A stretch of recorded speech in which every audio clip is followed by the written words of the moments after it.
From the same Republican Party that tells you that women are too weak to be in leadership or in combat roles, it's This Week in Alpha Male Energy, Washington, D.C. Federal Takeover Edition. Here is Rick Scott, who is too afraid to go out at night or even eat at restaurants. Oh, so scary. Well, first off, D.C. is not safe.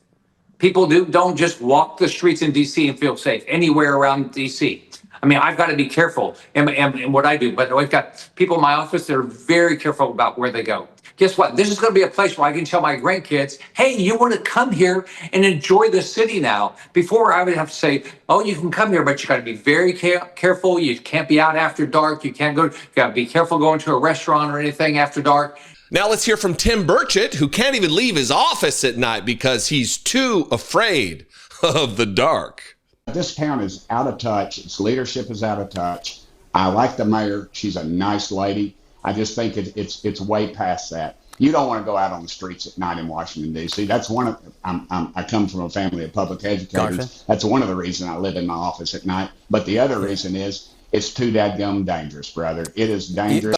Everybody knows it, and the people are being victimized. And what about Mark Wayne Mullen, the Nepo baby? Does he operate as though he's living in some kind of his own personal action movie daily, where he may need to flee his vehicle a la Tom Cruise in Mission Impossible? Let's hear about his warped fantasy land that he's currently living in. And by the way, I'm not joking when I say this. I drive around in Washington, D.C. in my Jeep, and yes, I do drive myself, and I don't buckle up. And the reason why I don't buckle up, and people can say whatever they want to, they can raise their eyebrows at me again, is because of carjacking. I don't want to be stuck in my vehicle when I need to exit in a hurry because I got a seatbelt around me. And I wear my seatbelt all the time, but in Washington, D.C., I do not because it is so prevalent of carjacking. And I don't want the same thing happen to me, what's happened to a lot of people that work on the Hill. Tell us more about how weak women are, boys. Tell me more about how they can't lead. I beg of you, teach me your ways. Teach us your cowardly ways.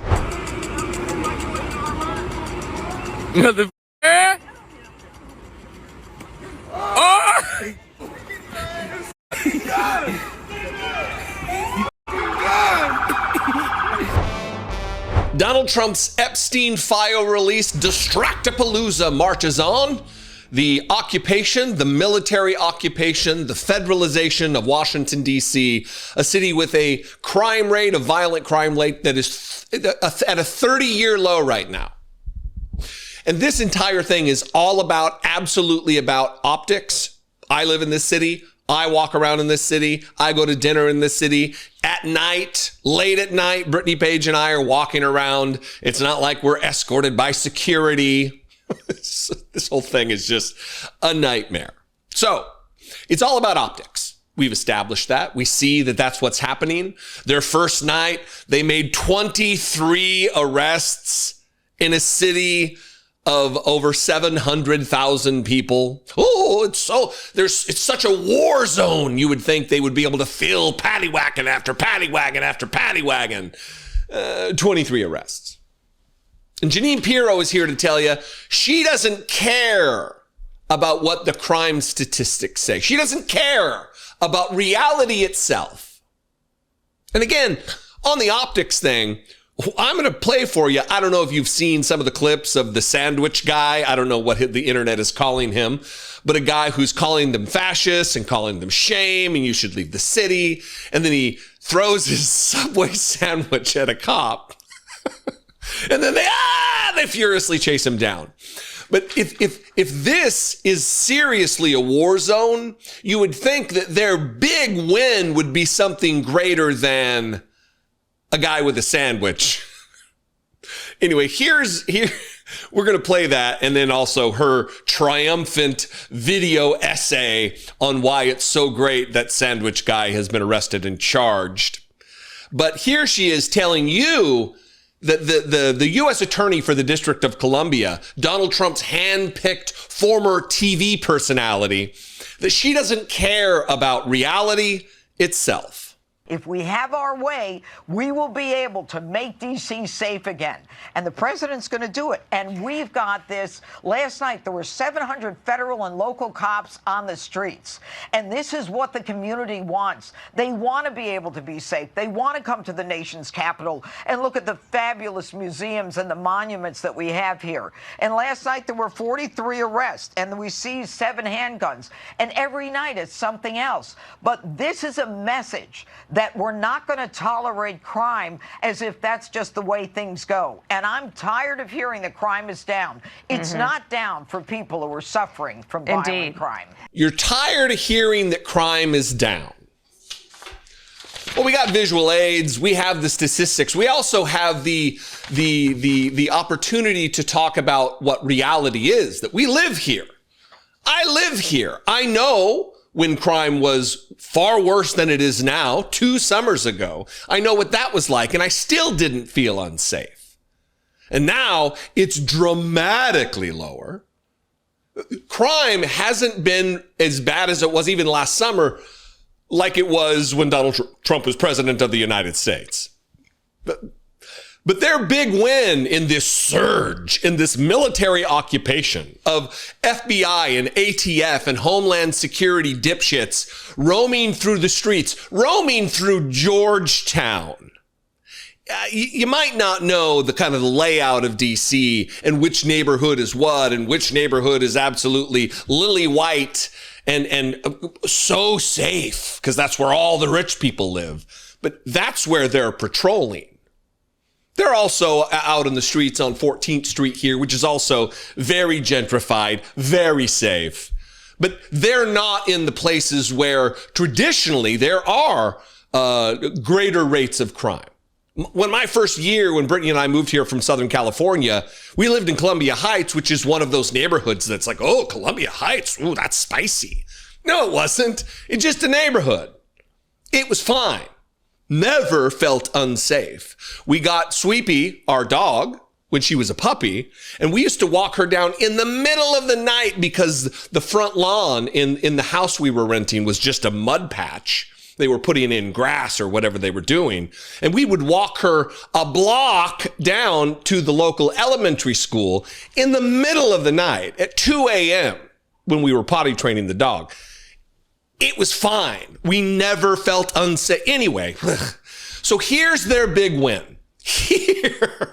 Here's the big win. I'm not going to play her exposition on the matter yet, but here is what took place the other night on the streets of DC with a guy who I don't know, we haven't verified, but he's allegedly been drinking, and he's upset of the presence of the military and the federalization of his city, and he had things to say to the cops that also included a wrapped Subway sandwich. In our city. They're what? You see these fascists in our city. They're what? You see these fascists right here in our Fascists? city. Fuck you. Fuck you, fascists. Shame. Shame. Shame. Shame! Y'all laughing, but that's the truth though. We really talking real shit. Shame! Y'all need to do some background studying about the Federal Bar Association. Bro! It's about what we're doing. Fuck them, man. Ladies and gentlemen, Stop the drama! these peasants are gathered in black, white, and focus. Little blue! It's not fucking worth it! Come on, Brian! Fight the fucking crowd, man. Take a fucking way! You busy?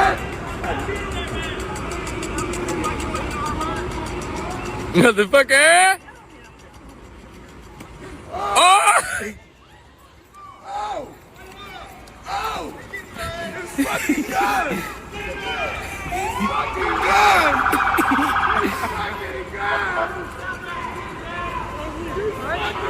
He cooked him! He cooked him!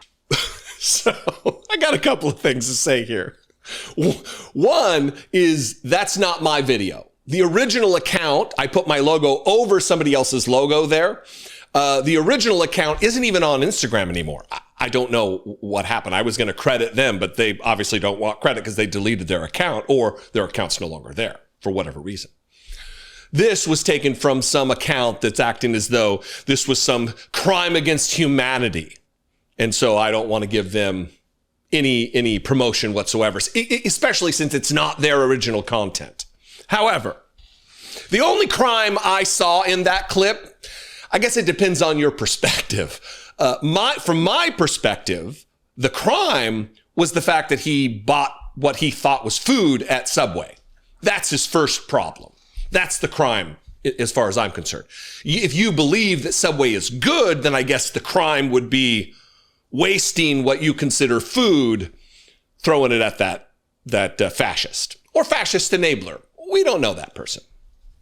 I also think it's very funny that it just all of them huffing and puffing to chase down the guy in loafers, the allegedly drunk guy in loafers. And now he's been charged.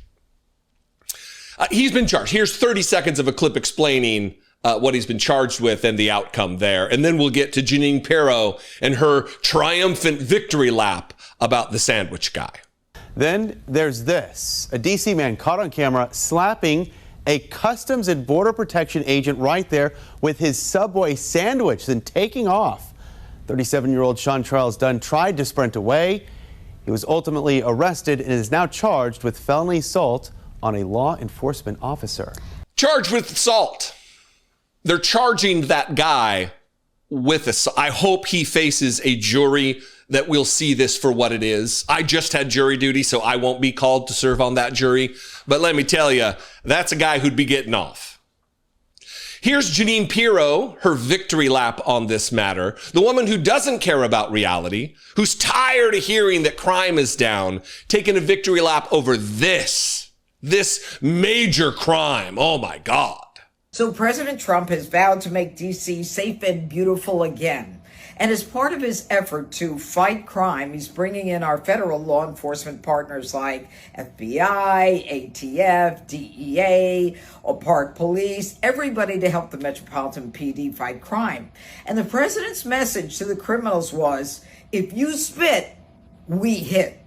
Well, we didn't quite do that the other night when an individual went up to one of the federal law enforcement officers and started jumping up and down, screaming at him, berating him, yelling at him. And then he took a Subway sandwich about this big and took it and threw it at the officer. He thought it was funny. Well, he doesn't think it's funny today because we charged him with a felony, assault on a police officer. And we're going to back the police to the hilt.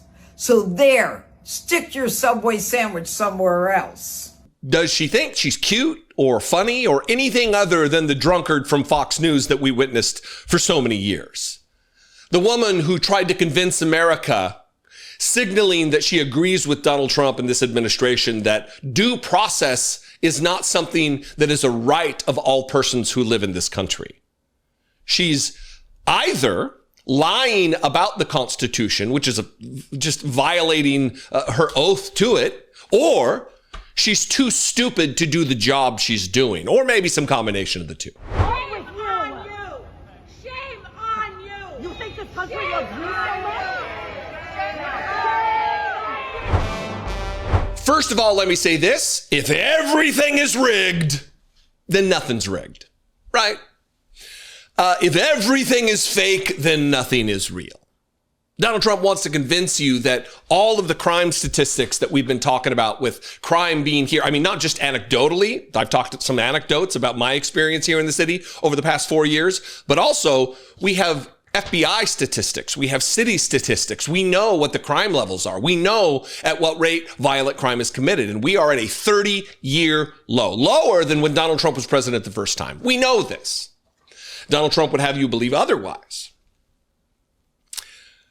The other thing is that people are fighting back. People who live here, residents of the city, my neighbors, are fighting back because they know the reality on the ground. They know how unnecessary, how our rights are being usurped on many fronts, but especially with a military occupation of our streets in Washington, D.C. Let me start with this that kind of points to or is why I said the thing about if everything's rigged, nothing's rigged.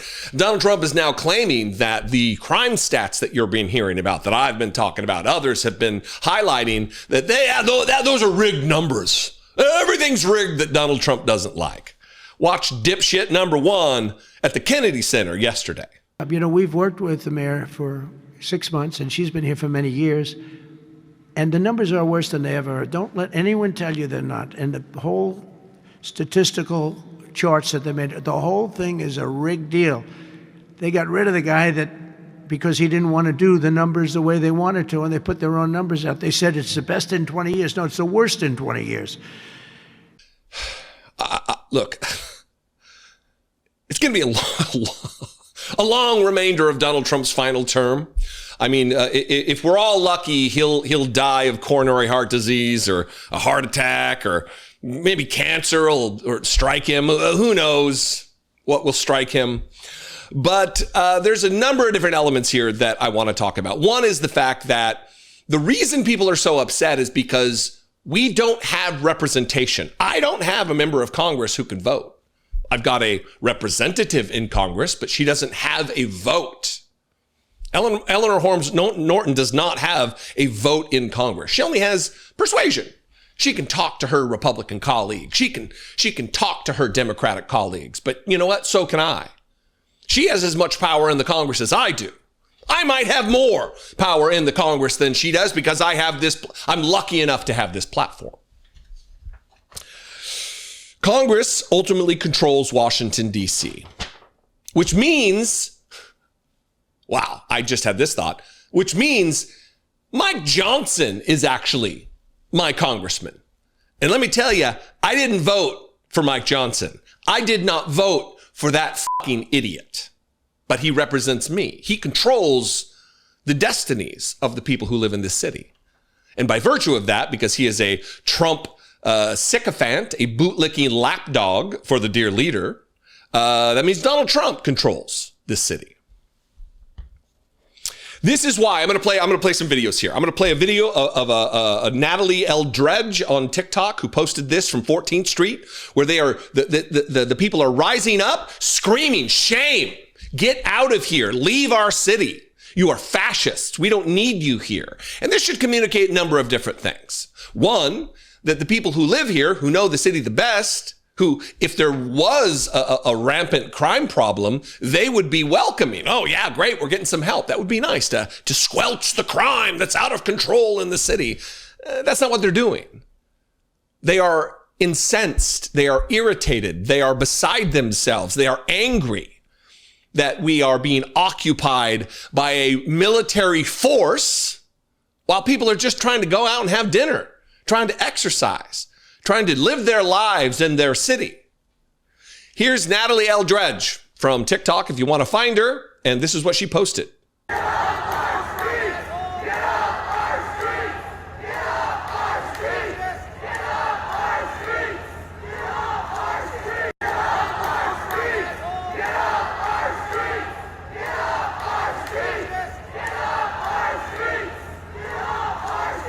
Get off our streets. And look, Brittany Page and I have gone out a couple times over the last week trying to find where the bulk of this occupation is taking place when it's happening at night. We haven't been able to find them. We weren't on 14th Street last night. I was just off on U Street, right around the corner from where this was taking place. But, you know, you don't know. I can tell you there's more helicopter activity over my house. Multiple helicopters at one time, never been the case. No need for it. I'm walking my dog at night, hearing helicopters. I'm safe. There's no criminals rushing around. It's all lies and bullshit. The New York Times put together this little vertical video mashup from Instagram, and it should give you a flavor for exactly why and how you should rise up when ultimately Donald Trump comes for your town. Also, this should motivate you, I should have said this earlier, to call 202-224-3121. That's the Capitol switchboard. I don't have representation. You do. Call your congressperson, call your senator, and demand statehood for Washington, D.C. We deserve representation. After all, if you don't think I pay taxes and I don't deserve representation because of the taxation, well, then maybe you should revisit our history. Again, 202-224-3121. Watch this from the New York Times.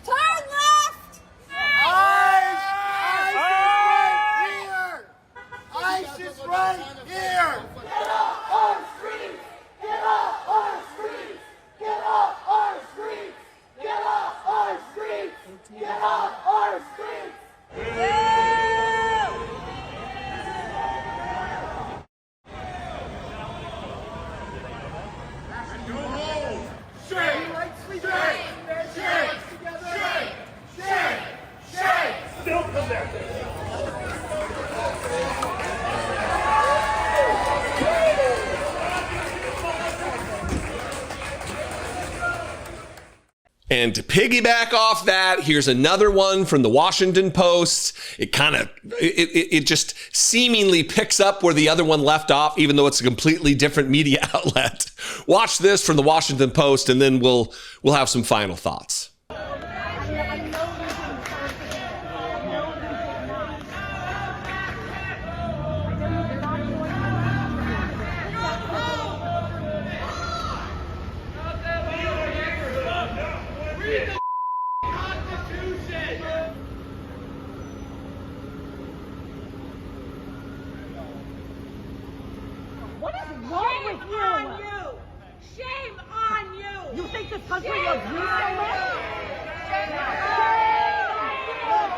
You do not want this role in history. You did this job to protect and serve. Look what they're doing to you. This is the community. Shame! Shame! Shame! Good for you, people of Washington, D.C. Thank you, my neighbors. I'm going to go out tonight over to 14th Street. We're going to see if we can give them some hell.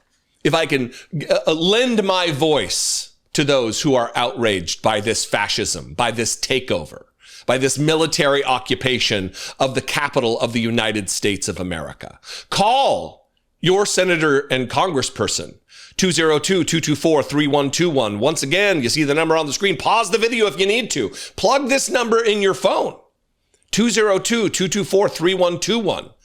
I don't have representation. I don't have a voice in Congress.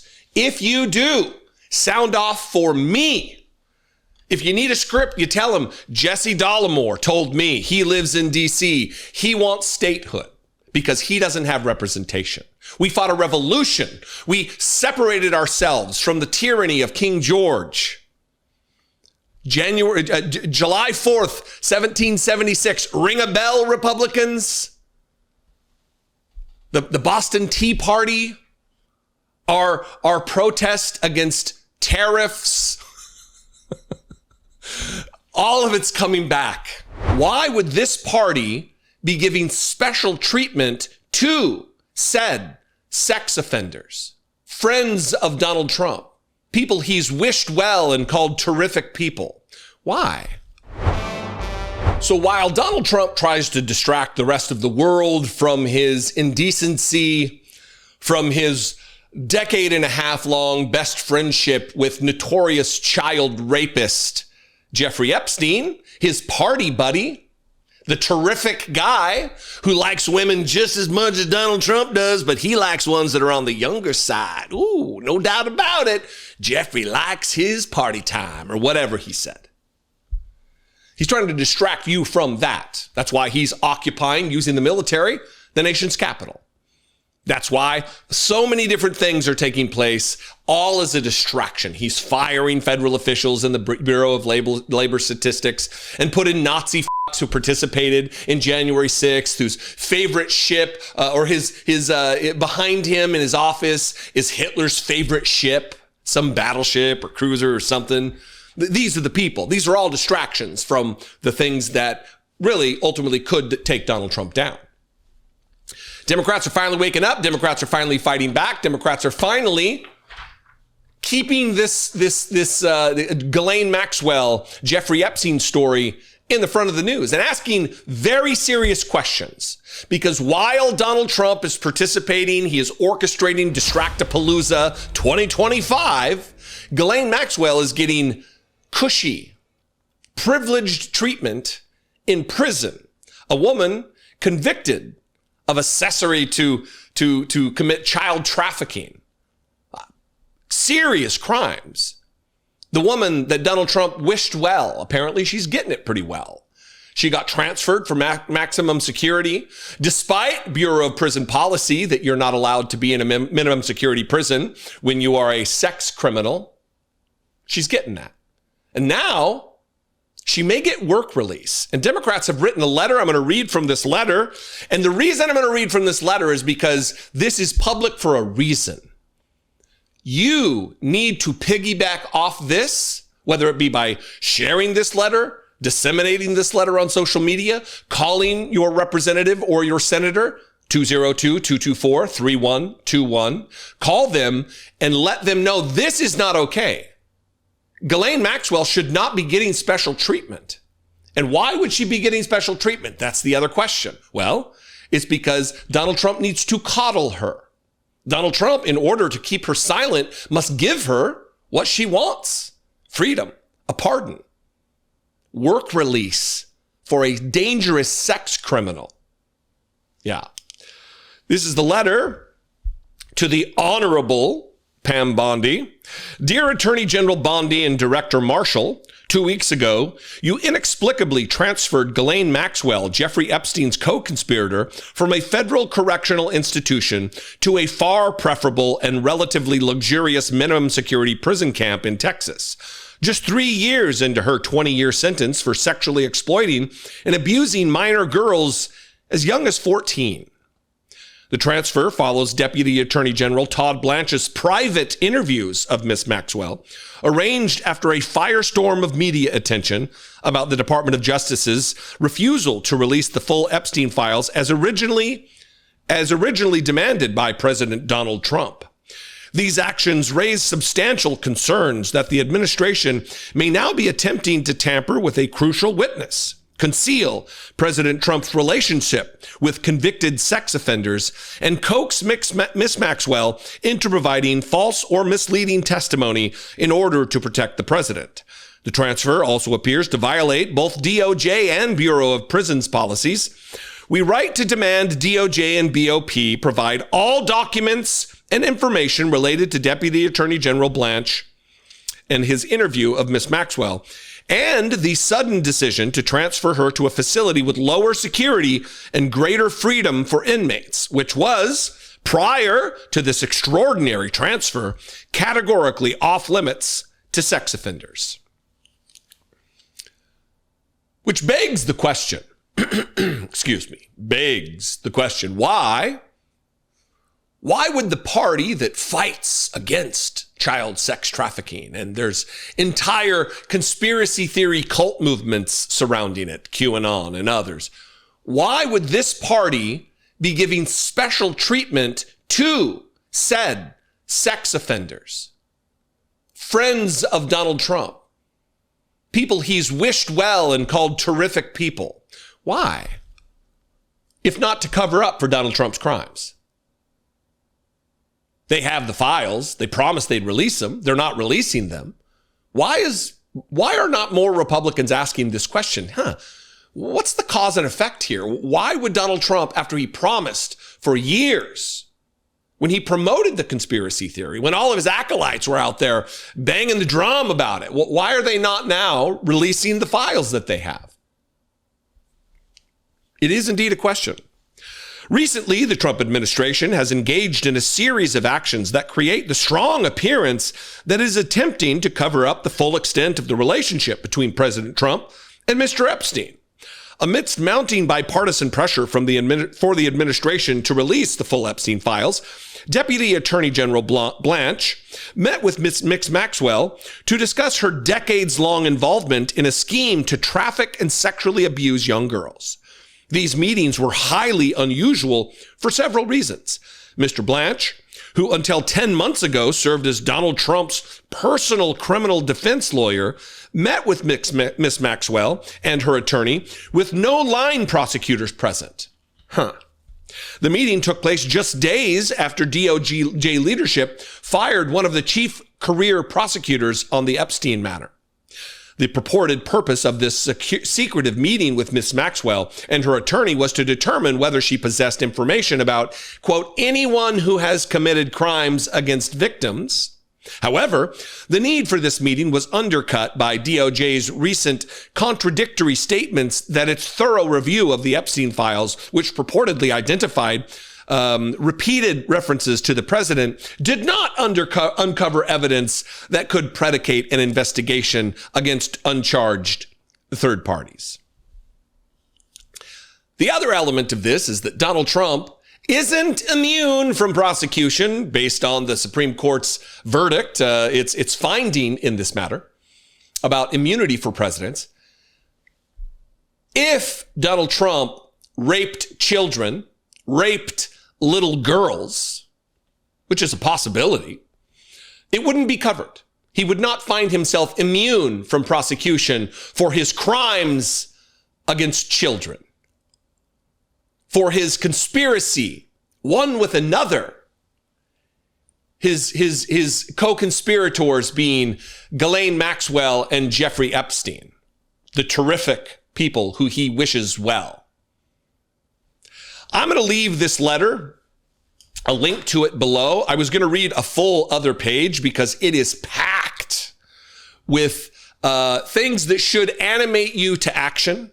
Again, I will give you the number that I have memorized that you should too. And if you have a hard time memorizing numbers, look, I know. I have a hard time. I know like 5 phone numbers, maybe not even that. I know very few phone numbers because they're all on my phone. So put this in your phone.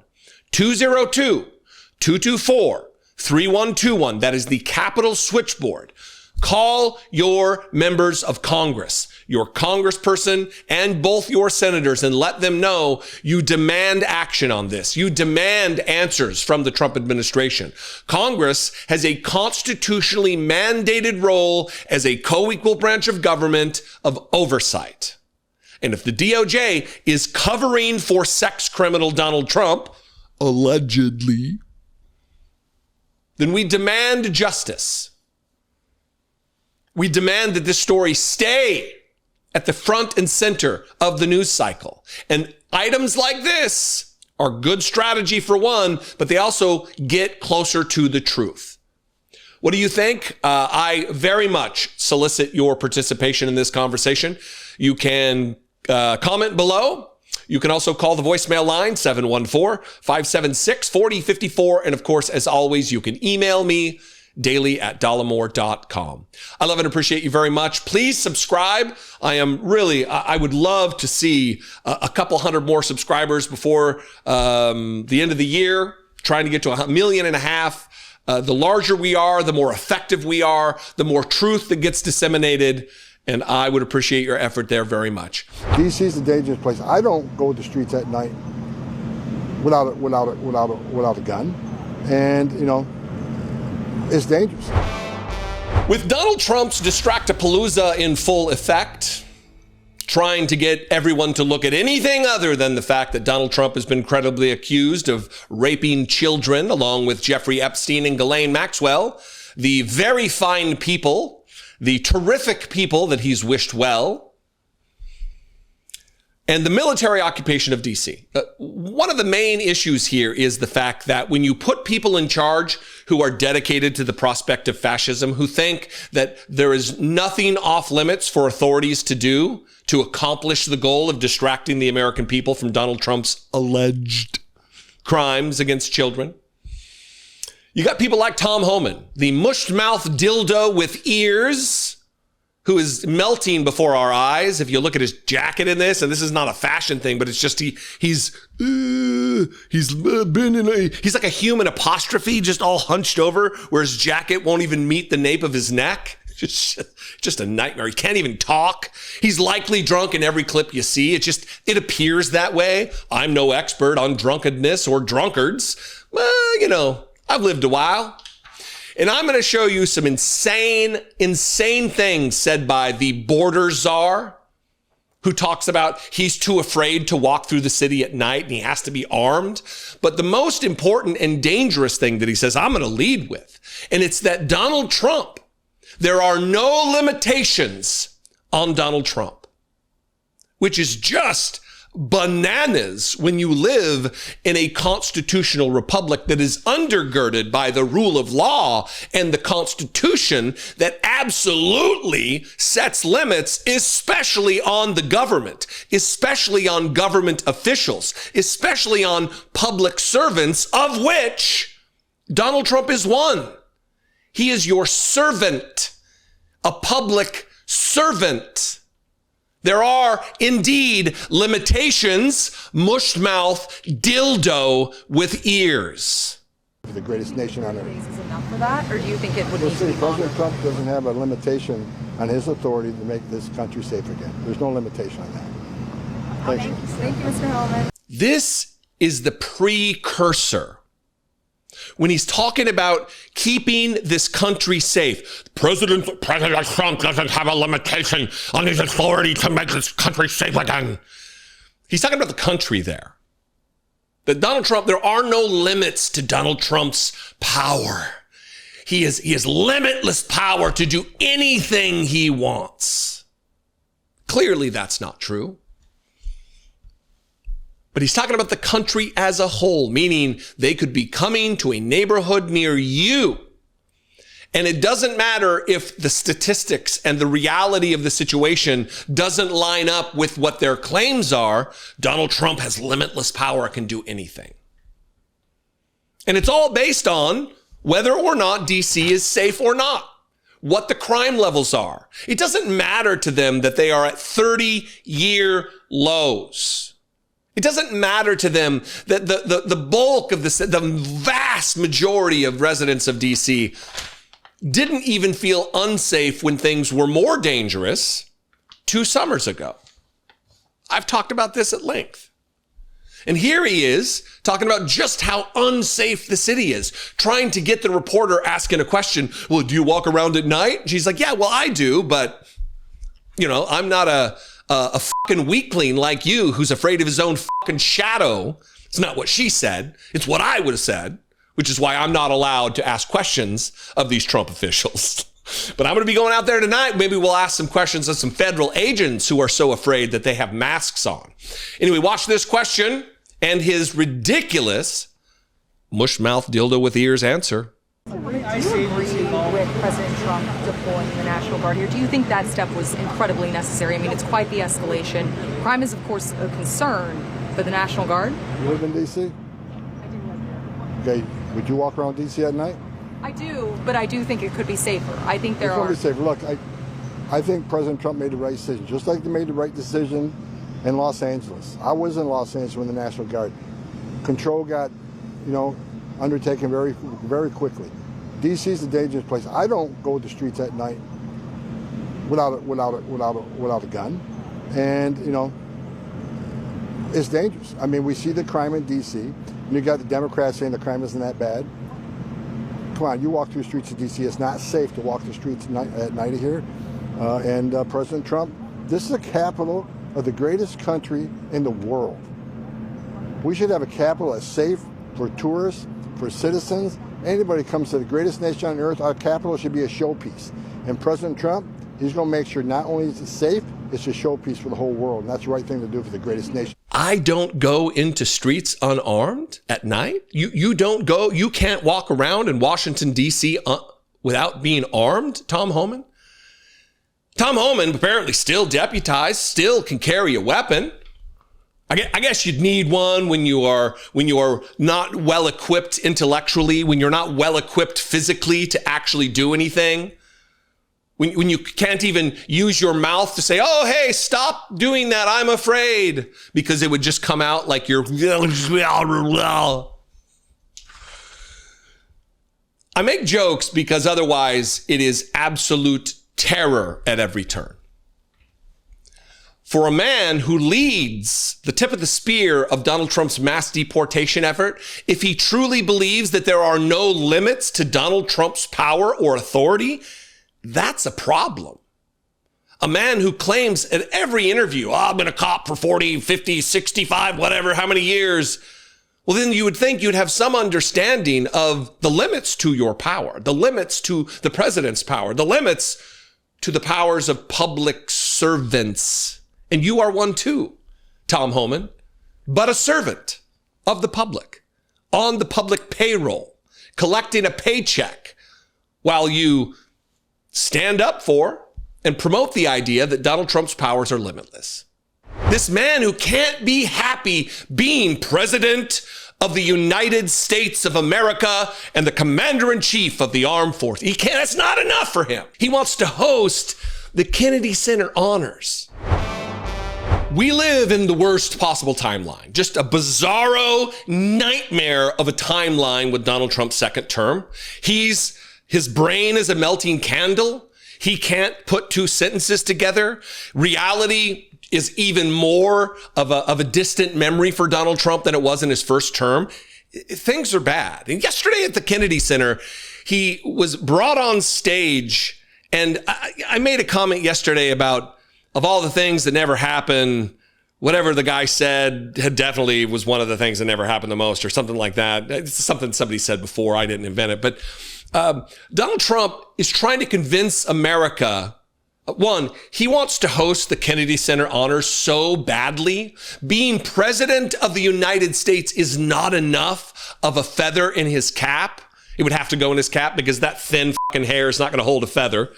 That's not enough of an accolade. It's not enough of a resume builder for Donald Trump. He also wants to be host of the Kennedy Center Honors this week in the 2025. He wants to be the shucker and jiver, the shock jock, the morning drive radio host, traffic and weather together on the 8s, everybody. That's who he wants to be. Because of his crippling insecurity. And I'm going to play this clip for you where they bring him on stage and he explains to the audience that absolutely I didn't want to host. Everybody else begged me to host. They begged me to do it. I know everybody's going to say I wanted this, but I didn't. I mean, it's every single hallmark of trying to give too much information to cover for the lie that you're currently telling. And then he goes on because he can't stop thinking about himself other than the honorees that he's getting ready to talk about, the people who have been picked by him to get the Kennedy Center honor. And he launches into this thing about how he's always wanted the honor and that the only way to get one, he had to make himself the chairman. And look, the cackling sycophants in the crowd who want to force that, oh yeah, he's telling jokes. He's telling jokes. Ha ha ha, ha, ha, ha. Everyone laugh. Ha ha ha. Funny. So funny. That's what they're doing. They're just doing it to try to get the rest of the crowd to buy that what he's saying is a joke. When he's not joking. Donald Trump's not a jokester. The only time he ever tells jokes is at someone else's expense. And this is all to self-ingratiate, to self-aggravate the country by bolstering his image as does he want to be Jimmy Kimmel and host the Oscars? Is that what he wants? Anyway, watch this and try to prevent yourself from puking or running in terror of our current reality. Watch Donald Trump at the Kennedy Center yesterday. Thank you very much. This is a very exciting project. We're going to do something that will go rapidly, relatively inexpensively, and we'll make it better than it ever was, frankly. It'll be something that people are going to be very proud of. Along with, in the bigger picture, a place called Washington, D.C. That is the bigger one, and we'll talk about that in a little while. But let's talk about right now the Kennedy Center, and I'm delighted to be here as we officially announce the incredibly talented artists who will be celebrated later this year at the 2025 Kennedy Center Honors. It's going to be a big evening. I've been asked to host I said, I'm the president of the United States. Are you fools asking me to do that? Sir, you'll get much higher ratings. I said, I don't care. I'm president of the United States. I won't do it. They said, please. And then Susie Wells said to me, sir, I'd like you to host. I said, okay, Susie, I'll do it. That's the power she's got. But I just, so I have agreed to host. Do you believe what I have to do? And I didn't want to do it, okay? They're going to say, he insisted. I did not insist. But I think it will be quite successful, actually. It's been a long time. I used to host the Apprentice finales, and we did rather well with that. So I think we're going to do very well, because we have some great honorees, some really great ones. Since 1978, the Kennedy Center Honors have been among the most prestigious awards in the performing arts. I wanted one. I was never able to get one. This year, it's true, actually. I would have taken it if they would have called me. I waited and waited and waited, and I said, the hell with it. I'll become chairman, and I'll give myself an honor. Maybe I'm going to honor, next year we'll honor Trump, okay? This year, the board has selected a truly exceptional class of honorees. I mean, really exceptional. Look, I don't know. I just don't know. I don't know. I don't know how we're here. I don't know how there's such a large fraction of the country, large fraction and faction of the country, that doesn't look at this guy and say, what in the fuck is going on? We have a man who's so insecure about what God didn't or did give him on his head that he has this matted, swirling dog piss mop on his head. He paints his face every day when he goes in public because he doesn't like the color of skin that God gave him. He's so insecure at his basest, most core level. He's just a weakling, a feckless moron who hasn't read a book since he was a child, and maybe not even then. A coddled billionaire bitch is who Donald Trump is. And the Republican Party and MAGA, they love it. They love it. They look at this and think it's normal. This man who can't be happy being president of the United States of America and the commander-in-chief of the armed forces. He can't, that's not enough for him. He wants to host the Kennedy Center Honors and yammer about how he's always wanted to be honored by the, for what, Donald? For what would you be honored? Child Rapist of the Year? They don't give that at the Kennedy Center. Rapist of over 24 women? That's not an honor that they bestow upon people. I mean, that's a conviction you can receive. We could add that to your list of felonies you've been convicted of, Donald Trump. But maybe I'll make myself the chairman. The dear leader said something funny.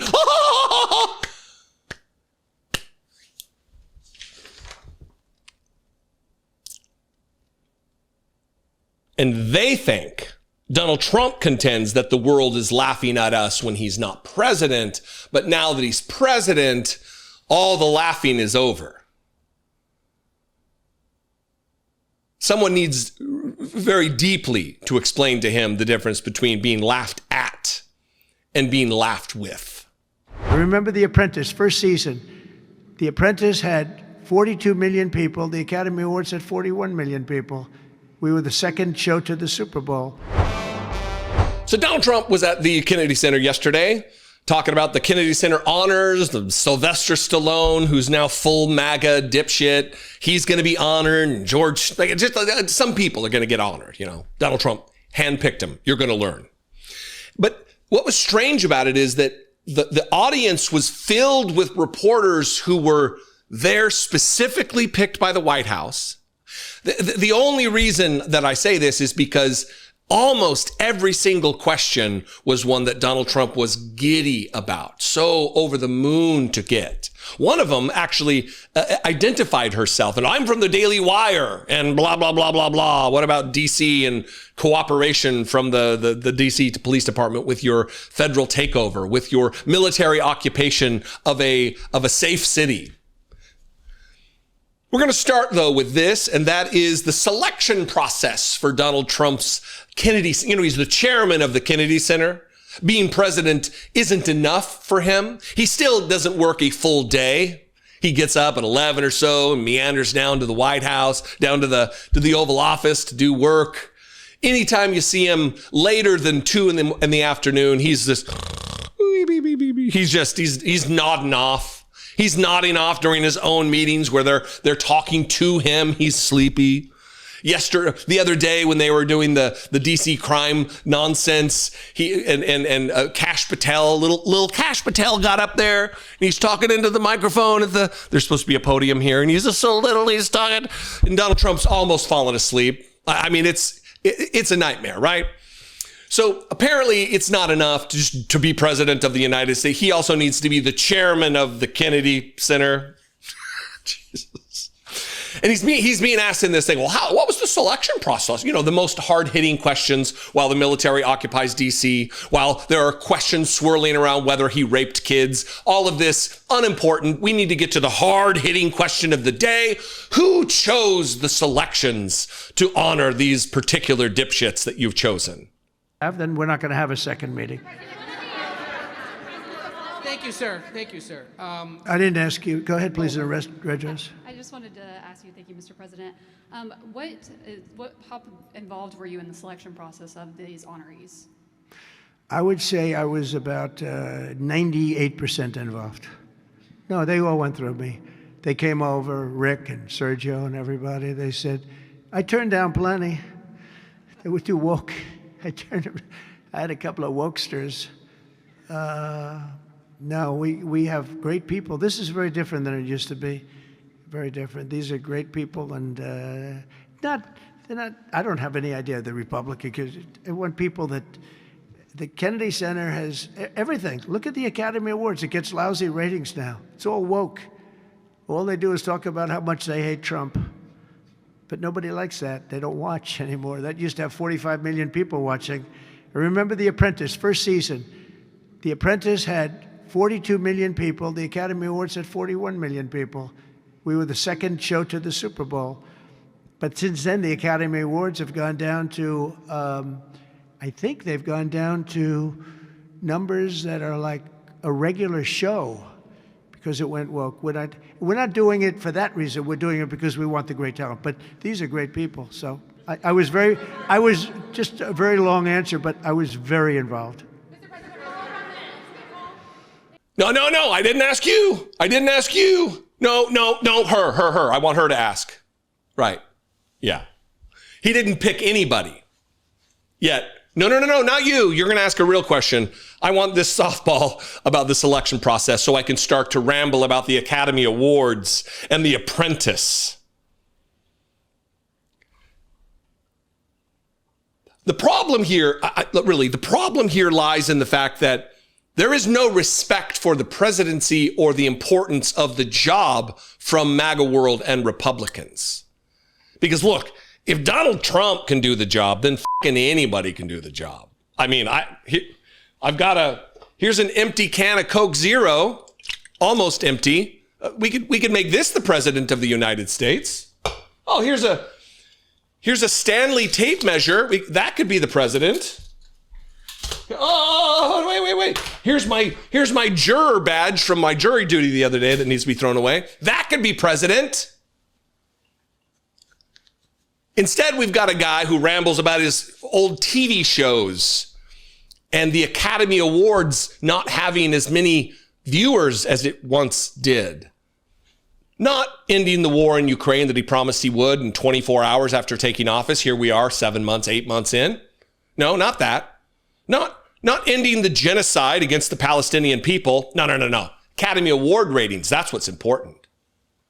Not dealing with the non-existent radical levels of crime in D.C. and the military occupation of the city. No.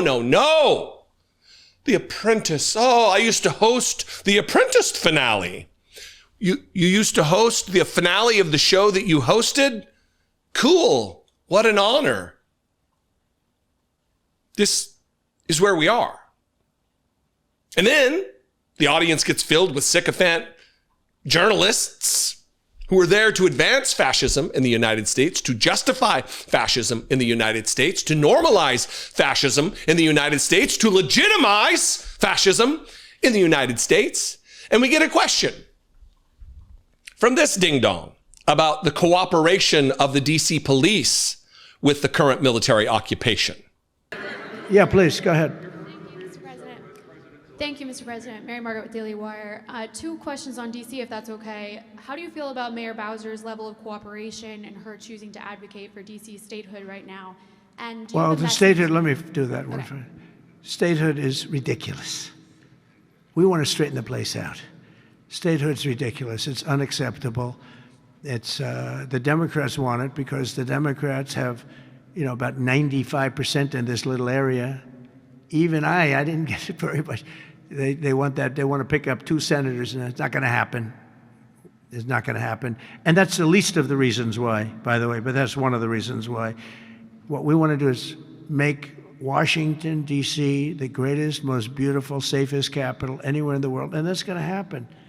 I mentioned the word bones before. The bones here, the bones, we have the greatest bones. When you look at that Supreme Court building, I think it's one of the most beautiful buildings.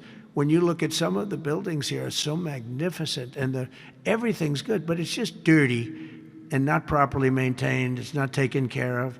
Potholes in the roads. All of it's going to happen very quickly. We're going to seek a relatively small amount of money for fix-up, and we're going to put it out to bid. We have great contractors here, great road builders, everything, and we're not ripping roads apart so they're closed for 4 years as they redo the concrete bases. And you don't need that. We need a beautiful topping by a very talented asphalt-type person, somebody that does the job. We go out, you know, when I get contractors, I use great contractors. To me, a great contractor is very special, like a great surgeon, like a great teacher, like a great nurse.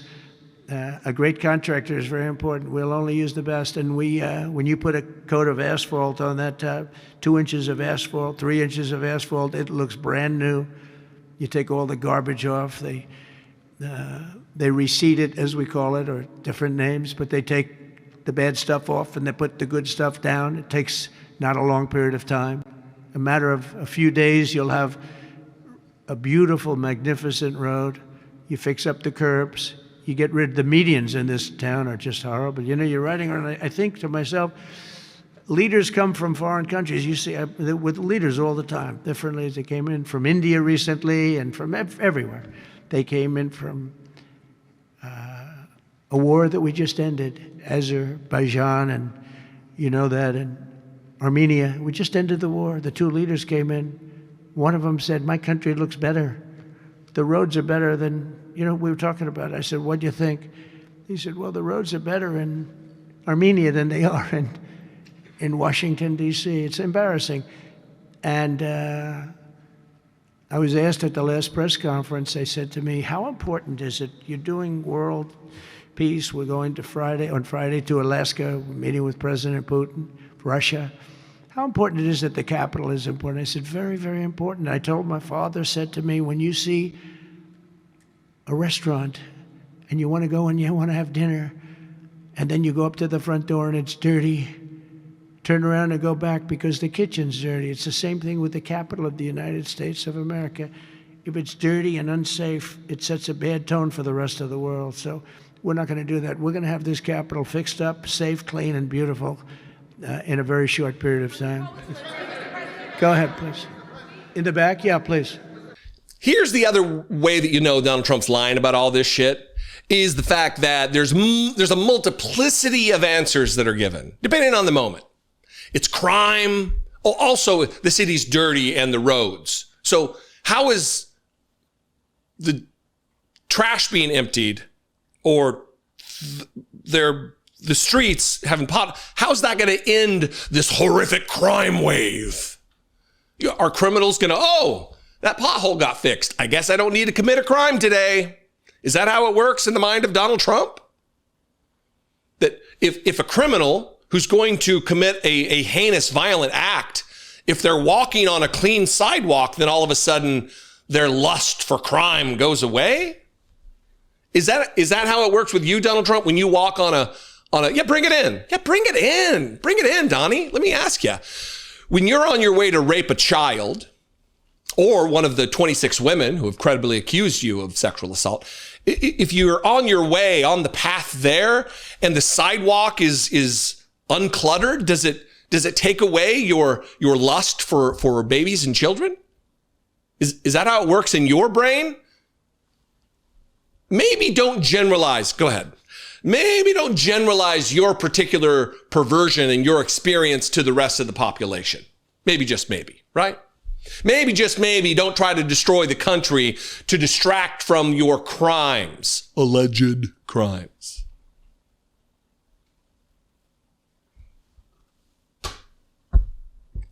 I always, at this point, this is the point. This is the point where I start to think in my head, say it, just say it. And I can't. For the same reason you can't and shouldn't be saying some of the things that you're saying on social media. Just take care of yourself. Take care of yourself. Anyway, I'll invite you to the conversation where we won't say the things we want to say in the comments. We won't. Do not. But you can comment below. You can also call the voicemail line. Be careful there too. Not like I'm going to turn it over, but who knows who's listening. 714-576-4054. And you can email me, and be careful there. Don't put things in writing. daily@dollemore.com. I love and appreciate you very much. Make sure you're subscribed. Help this channel grow. Help me grow my audience to spread the truth farther and wider with good ideas about good governance and respect for our country and the Constitution, trying to make our world a better place. Be genuine and take care of one another.